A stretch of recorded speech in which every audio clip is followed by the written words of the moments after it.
اور یہ ہر شب جمعہ کے لیے امام علیہ السلام کی روایت یاد رکھیے کہ ہر شب جمعہ اول شب سے آخر شب تک فرشتگان پروردگار ندائیں بلند کرتے ہیں کہ خدا کی طرف سے یہ اناؤنسمنٹس ہیں کہ ہے کوئی میرا بندہ کہ جو کوئی حاجت رکھتا ہو مجھ سے تو حاجت طلب کرے، میں اس کی حاجت کو آج کی رات میں پورا کرنے والا ہوں۔ ہے کوئی میرا بندہ آج کی رات میں جو مجھ سے اپنے گناہوں کی معافی کا طلبگار ہو تو میں اس کے گناہوں کی معافی آج کی رات میں عطا کرتا ہوں۔ ہے کوئی میرا بندہ کہ جو آج کی رات میں تنگی رزق کی شکایت لے کر آئے کہ اس کا رزق ہم نے تنگ کر دیا ہو تو آئے میں آج کی رات اس کے تنگ ہونے والے رزق کو کھول دیتا ہوں۔ ہے کوئی آج کی رات کہ جو میرا بندہ مریض ہو، بیمار ہو اور شفا اور صحت کاملہ چاہتا ہو تو میں آج کی رات کی برکت سے اس کو شفا کاملہ صحت عاجلہ عطا کرتا ہوں۔ ہے کوئی میرا بندہ جو آج کی رات اس سے دعا کرے جو اسیر ہو، قید و بند میں گرفتار ہو تو میں آج کی رات میں اسے رہائی نصیب کر دیتا ہوں۔ ہے کوئی آج کی رات میری بارگاہ میں کسی ظالم کے خلاف ہاتھ اٹھا کر بد دعا کرنے والا کہ میں اسے ظالم کے شر سے آج کی رات میں نجات عطا کر دیتا ہوں تو آج کی رات میں دعا قبول کرنے کا وعدہ خود پروردگار عالم نے کیا۔ اور عجیب جملہ ہے دعائے ابو حمزہ صومالی کا، یہ بہترین دعا امام سید سجاد علیہ السلام نے جناب ابو حمزہ کو عطا فرمائی۔ آپ غور کیجئے، ارشاد فرماتے ہیں رب کی بارگاہ میں دعا کا طریقہ سکھاتے ہوئے خدا سے کہیے پروردگار ایسا کیسے ہو سکتا ہے کہ تو دعاؤں کی قبولیت کا وعدہ کر کے پھر دعاؤں کی قبولیت کا دروازہ بند کر دے؟ اپنے گھر کسی مہمان کو بلا کر کیا کوئی میزبان گھر کا دروازہ بند کیا کرتا ہے؟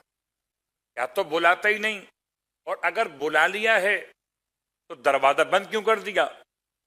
یا تو خدا دعا کی دعوت دیتا ہی نہیں، اور اگر دعا کی دعوت دے دی ہے تو اجابت کا دروازہ بند کیوں کر دیا؟ اللہ اکبر! خدا کی شان سے، خدا کی منزلت سے یہ بات زیبا نہیں ہے کہ وہ پہلے تو کہے کہ آؤ مجھ سے دعا مانگو، اور جب کوئی دعا مانگنے کے لیے رب کی بارگاہ میں ہاتھ بلند کرے تو خدا کہ جاؤ میں تمہاری دعا قبول نہیں کرتا۔ خدا تجھ سے ایسا گمان نہیں ہو سکتا۔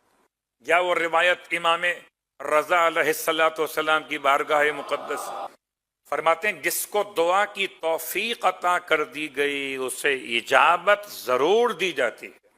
اب یہ الگ بات کہ اجابت یہاں ملے، اجابت آپ کو آپ کی دعا کی شکل میں ملے، اجابت آپ کو روز قیامت کسی اور اچھے انداز سے ملے۔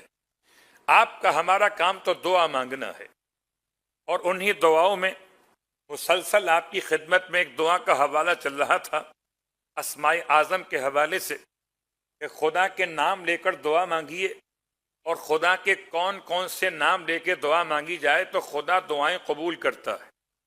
خدا کے سارے اچھے نام ہیں، جس نام سے چاہیں دعا مانگ لیں۔ قل ادعوا اللہ او ادعوا الرحمن، اللہ کا نام لے کر یا رحمان کا نام لے کر دعا مانگیے تو دعائیں قبول ہوتی۔ اور انہی دعاؤں میں سے ایک خاص دعا جو ہم بیان کرتے چلے آئے دعائے سماعت کے اعتبار سے، عام طور پر دعائے سماعت کا ایک نام دعائے شبور بھی ہے۔ یہ دعا حضرت موسیٰ علیہ السلام پر نازل کی گئی تھی۔ حضرت موسیٰ علیہ السلام نے اپنی قوم کے افراد سے ارشاد فرمایا تھا جب یوشع بن نون جا رہے تھے اور مالکہ سے جنگ کے لیے، تو تمام تر اہل ایمان کو یہ حکم دیا گیا کہ اس دعا کی تلاوت کرو اور اپنے گھر کے دروازوں پر دعا لکھ کے لٹکا لو۔ اگر کوئی مقدمے میں کامیابی چاہتا ہو بشرط یہ کہ برحق ہو، ظلم اور فساد پر نہ ہو، باطل پر نہ ہو، برحق ہو، اپنے مقدمے میں کامیابی چاہتا ہو، کسی اپنے معاملہ کاروبار میں کامیابی چاہتا ہو تو اپنے ساتھ دعائے شبور کو لے کے چلے۔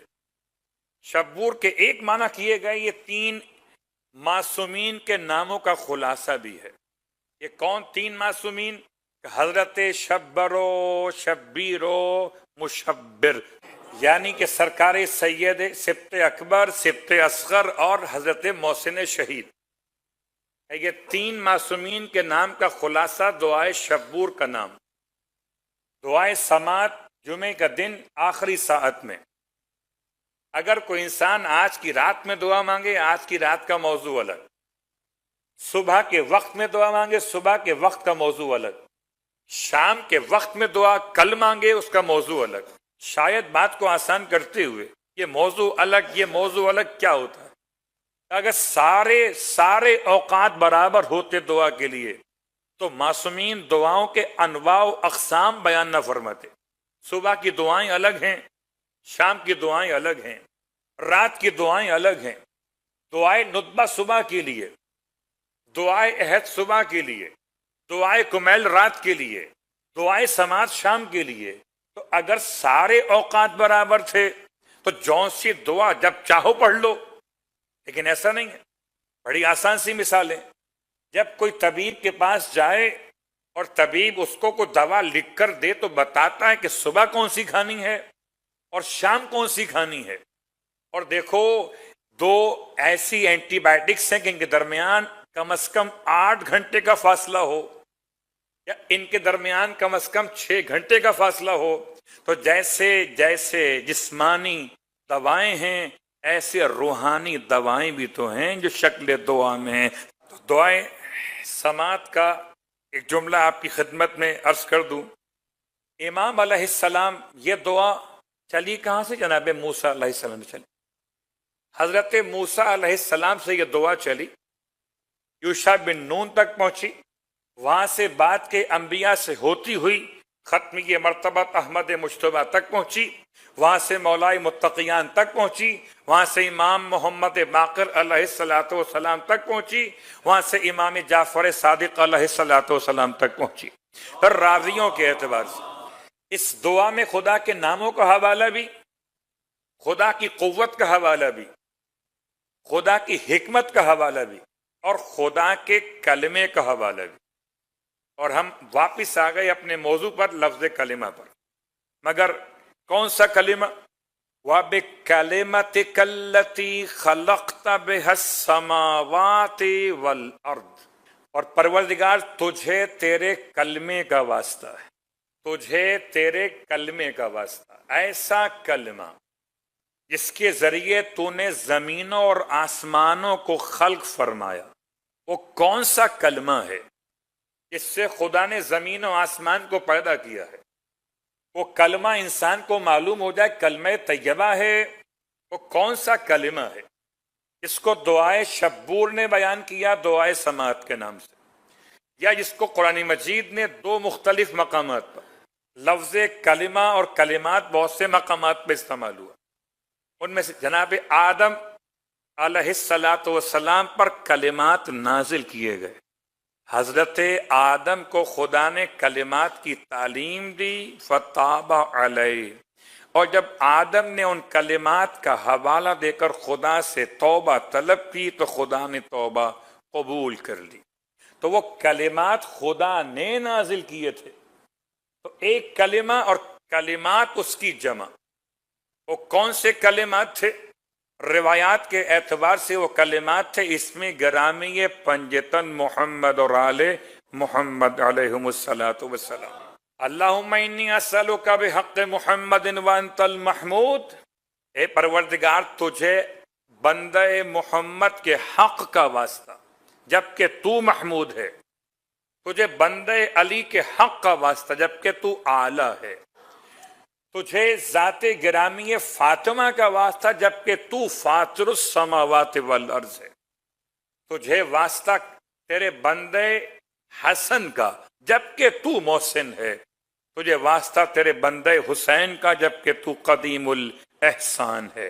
حضرت آدم علیہ السلام پر کلمات نازل ہوئے، وَإِذِ ابْتَلَىٰ إِبْرَاهِيمَ رَبُّهُ بِكَلِمَاتٍ فَأَتَمَّهُنَّ، اور اس وقت کو یاد کرو جب ابراہیم کے رب نے ابراہیم کا امتحان لیا کلمات کے ذریعے سے. تو کون سے کلمات تھے جن سے ابراہیم کا امتحان لیا گیا؟ اور کن کلمات کی برکت سے آدم کی توبہ قبول ہوئی؟ اور وہ کون سا کلمہ تھا کہ جس کے نزول کی کیفیت یہ تھی کہ تمت کلمت ربک صدقا و عدلا، کہ تمہارے پروردگار کا کلمہ مکمل ہو کے رہے گا سچائی کے ساتھ اور عدل کے ساتھ. جب وہ کلمہ مکمل ہوا تو الفاظ کیا تھے؟ جاء الحق وزهق الباطل ان الباطل کان زہوقا. کوئی خدا کا کلمہ ہے تو کلمے چلے کب سے؟ کا پہلا کلمہ ختمی مرتبت، آخری کلمہ آخری محمد.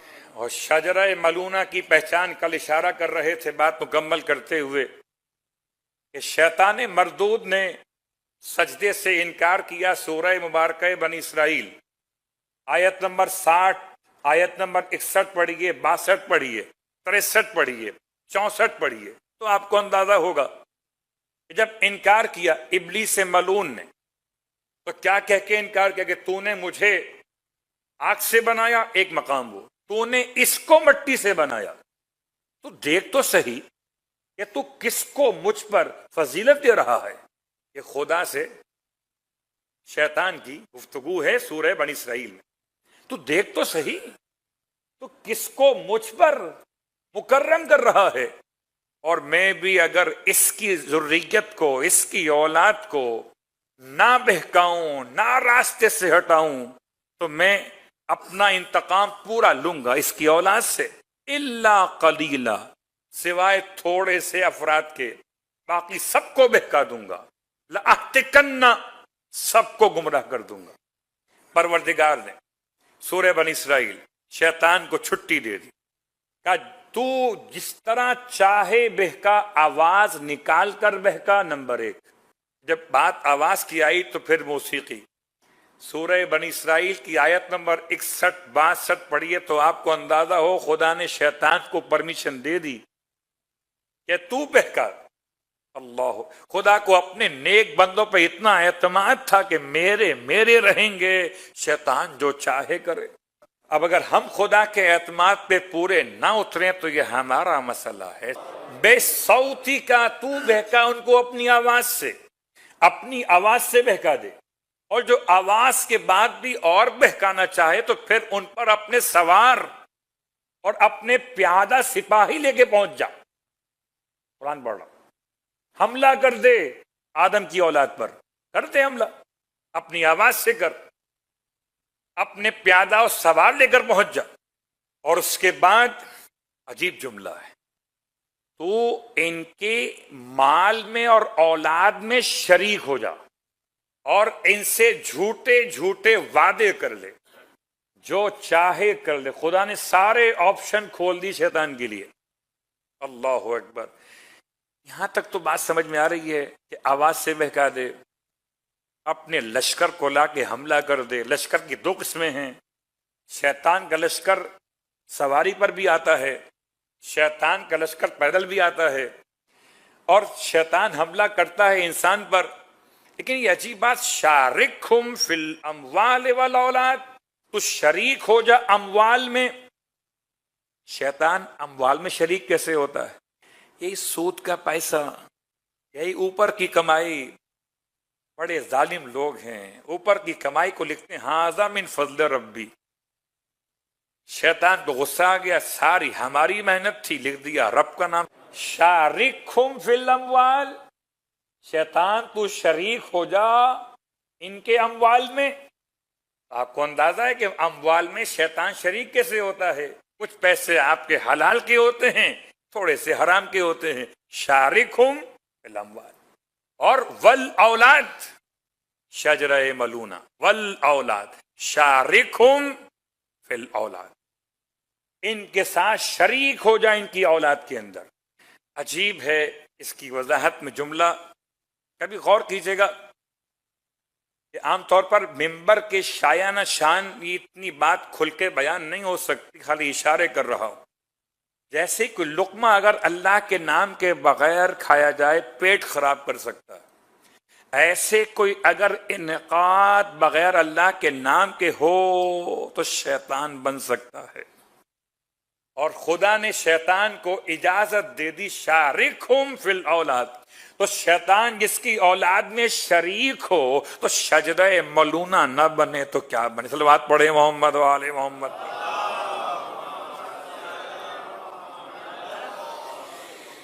رویے ہم واپس آگئے لفظ پر، شجرہ ملعونہ ایک، شجرہ مبارکہ ایک، شجرہ طیبہ ایک، شجرہ خبیثہ ایک، کلمہ طیبہ ایک، کلمہ خبیثہ ایک، یہ ایک دوسرے کی ازداد ہیں، لیکن پروردگار نے جو پہچان بتائی وہ کیا بتائی؟ کہ اس کی پہچان یہ ہے کہ جس کو خدا نے شجرہ طیبہ سے مثال دے کے سمجھایا کلمہ طیبہ، یہ کیا ہے؟ اصلها ثابت، لفظ ثابت، لفظ ثابت کی بڑی اہمیت ہے۔ ثابت کسے کہتے ہیں؟ کہ ناقص کے مقابلے پر آتا ہے، ثابت یعنی ثبوت، اور ثبوت کا مطلب ثبات قدم۔ آج شب جمعہ ہے، شب جمعہ خدا مجھے بھی اور آپ کو بھی کربلا مولا کے زائرین حسین علیہ السلام میں شامل کرے۔